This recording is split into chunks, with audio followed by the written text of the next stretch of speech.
Hello everyone and welcome to this sneak peek of the Final Fantasy XIV Endwalker Media Tour. That's right, I got to check out the game early. You know how excited I was to see all the new quests, all my favorite characters, all the new world building, all while trying to do it in a way that wouldn't spoil you in this video. Except there was none of that. No quests, no major NPCs, just the ability to look around and check out the game before everyone else. I mean, I get it. Lord knows they gave us tooltips and that got leaked immediately, so you know if they were going to give us story, that would be all over the internet. I did, however, have the ability to check out 3 new zones and a dungeon, the Tower of Zot.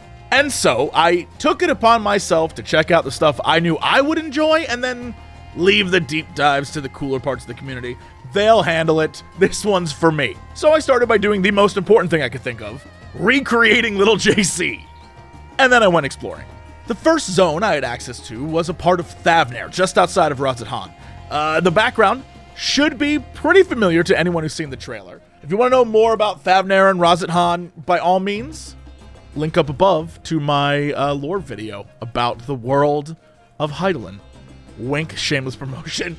I flew around vibing to the music, and I'm sure as you can hear, it's super chill. I realized you couldn't fly directly to the tower in the distance, nor the giant crystal.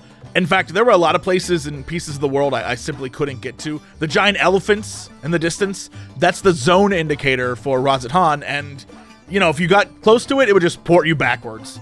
But I did spend some time checking out the Dancer Shrine, which, if you've done the Dancer quest lines, you know they're from here. So I'm sure whatever this is at launch, it'll be neat.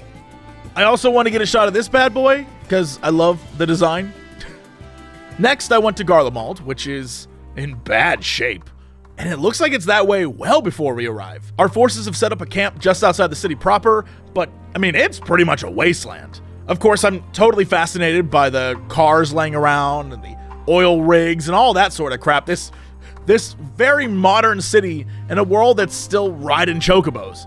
I also discovered an underground subway train station that seems to have no music, but definitely looks like a quest hub filled with refugees. Like I said, for the most part, it's a wasteland.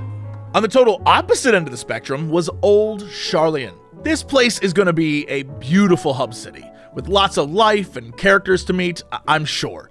Even though I technically couldn't really do anything except walk around and sightsee, it was good enough for me. I especially love the different people who live here or who have come to visit for whatever reason. I went around exploring the homes, which, you know, were as opulent as I suspected, checked out the libraries, visited the classrooms. The only disappointment I had is that I couldn't find a way to get outside the city to take a good shot of the fountain, but I did find a nice cafe and other areas worth looking at. And when I was done with all that, I figured, all right, I might as well check out the new jobs.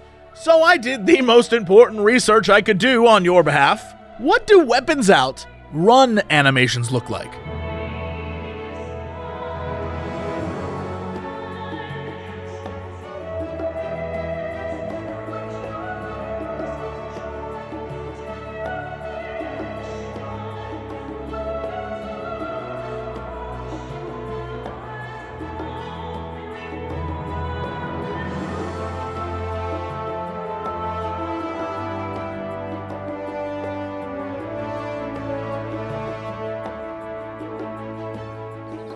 Then I realized, oh wait, if Sage and Reaper have their artifact armor, maybe other jobs do too? And then I found myself on a beach scrolling through all the jobs.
Next, I figured I should stop just looking at stuff and start doing.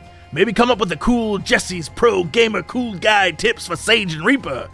But just like all the other high-level jobs in the game, when they throw you in with 20 plus skills already, I was overwhelmed. I took myself to a test dummy to try to figure it all out and mess with key bindings and spell placements, and I tried with Reaper to learn the cast order and the flow, and basically what I could tell before I decided to look into other things that entertain me more was that, to dumb it down significantly, with Reaper, you charge your soul gauge through a pretty standard 3 ability cycle, and then when you hit 50, you unlock 3 red abilities, which on my hop are 4, 5, and 6. And then when you cast the red ones, you trigger blue abilities, and if you use the blue abilities, it increases the second bar in your soul gauge, right? See, I'm already confusing myself. And when the blue bar hits 50, you unlock the ability to allow your demonic avatar inside, and you host it in your own body, and you unleash some really cool looking attacks. Obviously, from that description alone, you know I am the worst person to talk about jobs in depth, but like, it felt as though it was most jobs in this game, where if you really sat down to learn them, it wouldn't take long at all. And if you're like me and you have no clue what you're doing, but you give it a good week of goofing around with it, you will, by the end of that time, understand completely. So it wasn't hard, it was just a lot. And I was like, I'm not in the mood for a lot. And so at this point, I was like, all right, let's jump into Sage, but I can't sit here with a targeting dummy. That doesn't make any sense. So I decided, screw it, let's jump in the deep end and go to the new dungeon, the Tower of Zot, and try healing a trust run of it. Zot is the tower in the background of Thavnare, and spoiler alert, this next part will contain them. Many spoilers. They're probably all out of context, but just in case, heads up, spoilers. So the dungeon, Tower of Zot, features the Magus Sisters, just like the Final Fantasy IV Tower of Zot way back then. I think that's very neat. Anyway, besides my old man Jesse remembers games he loves, in this build, when you run with your trust team, you're actually running with almost all the Scions. Clearly, some are there for the mission, like Kryl, Y'shtola, Urianger, Graha. It looks like they're there for some reason in Razathan. While I obviously don't know what the hell is really going on, they did name drop Nidhana, who is played by Annika Lehmann, a German actor. I don't know if her casting is indicative of what the people here sound like, or maybe she's not from here at all. But then, you know, what kind of character is this person?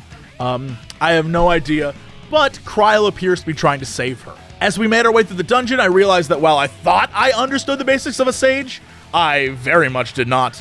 I was clearly missing something by jumping in the deep end, because I was too busy running around trying not to die that I felt like I learned nothing. I mean, I understood the basics of how to heal, but not effectively. Not in any way I'd say I'm proud of. But holy moly, was the music good. And the boss fight at the end versus the Magus Sisters was insane. Look at all the stuff you have to dodge. What a fun time that was. But yeah, I learned very little useful information about the new jobs. Sorry, gang, this is why I play a Red Mage. You know what Red Mage got? Basically 3 of the exact same abilities, but better, and a shield. And that's exactly what I wanted. I did, however, go back to Zot with the group, this time playing as the tank. And learning the fights without the trust characters to run after was certainly interesting. The first fight of the dungeon is definitely the hardest. You see, each fight is against one of the sisters until you reach the top, and then you fight all 3. And even though that fight against all 3 is dodging and moving out of the way stuff, it's not really that hard. You just have to get out the way of things. The first sister, she has a mechanic that you just need to learn, and if you don't know it, you're gonna die. It's about memorizing the abilities she casts and then in what order. Basically, she has abilities of fire, ice, lightning, and poison, and she can cast them on herself or in a ball like on the other side of the room. And you need to know if it's going to be on her where to stand, or if it's going to be on the other side of the room where to stand, or if it's on both where to stand and when. And just like most dances in this game, it's not hard once you learn it, but the process of learning it without having, Thancred to show you where to stand it took us a few times. But like I said, once you got it, you got it. And then it became really fun to just sort of move around and dodge these abilities, because I like when the fights are flashy, but you're sort of like matrixing your way through the bullets, if you know what I mean. It's fun. Anyway, that's pretty much all I did. I got to talk with some amazing streamers and journalists, and later that night, I got to have a call with the man himself, Yoshi P. While I didn't have time to ask every question I had, I will say it was a blast, and I will say you can watch that interview right here on this channel later today. Anyway, thank you all so much. Thanks for checking out my sneak peek of Endwalker. Please, if you liked the video, give it the old thumbs up. It means a lot to me to see y'all come with me on this adventure, and I couldn't be more excited to see where the story goes with you now that I'm all caught up this last few months. So now, we wait. But man, I am so ready.